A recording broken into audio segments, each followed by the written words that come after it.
বন্ধুরা, লোকে আমাদের সুপারফুড বলে, কিন্তু কেউ জানে না আমাদের আসল কষ্ট। আজ আমাদের দিবস, আর আজই হবে সব কষ্টের মুক্তি। আমার দিকে একবার তাকাও। আমি কত স্মার্ট।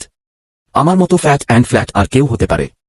আমার একটাই দুঃখ, আমাকে এত তাড়া করে খায় যে আমার ভেতরে শিল্পটা কেউ দেখে না। ওরা ভাবে আমি বুঝি শুধু দুটো ঝটপট রুটির সঙ্গী। আমি সবচেয়ে ভরসাযোগ্য। লোকে আমাকে ফ্রিজ থেকে বের করে ব্যাগে ভরে পকেটে নিয়েও ঘুরে বেড়ায়, কিন্তু আমাকে কেউ একটু ফ্যাশনেবল ভাবে না। সবাই ভাবে আমি বুঝি শুধু ডাইটিং এর বন্ধু। আরে বাবা, আমার কোলসটা ভাঙা এত সহজ নয়, এটা আমার বডিগার্ড। লোকে আমার সৌন্দর্য দেখে পাগল হয়ে যায়। আমাকে চামচে তুললেই সবাই ওয়াও বলে। কিন্তু এই যে আমার কুসুমটা, এটা তো আমার গোপন সোনা। একটু চাপ দিলেই সব গড়বড়। ওরা সাবধানে খায় না, আর আমাকে সুপের মতো খেয়ে ফেলে। আমার দুঃখ, কেন আমি এত নরম? আমি তো শুধু স্যান্ডউইচের ভেতরে গুঁড়ো হয়ে থাকি।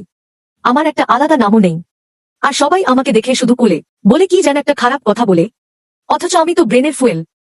আরে বোকার দল, এটাই তো তোমাদের আসল পাওয়ার। তুমি অমলেট দাদা, তুমি হলে মাল্টি ট্যালেন্টেড স্টার। তোমার মধ্যে সবকিছু মানিয়ে যায়। তুমি সিদ্ধ ডিম দিদি, তুমি হলে দ্য রিয়েল রকস্টার। তোমায় কেউ ভাঙতে পারে না। আর তুমি পোচ পিসি, তুমি তো আমাদের গোল্ডেন অ্যাওয়ার্ড। তোমার নরম কুসুমটাই আমাদের আসল মিষ্টি। আর ছোট্ট কুসুম, তুমি হলো পাওয়ার হাউস।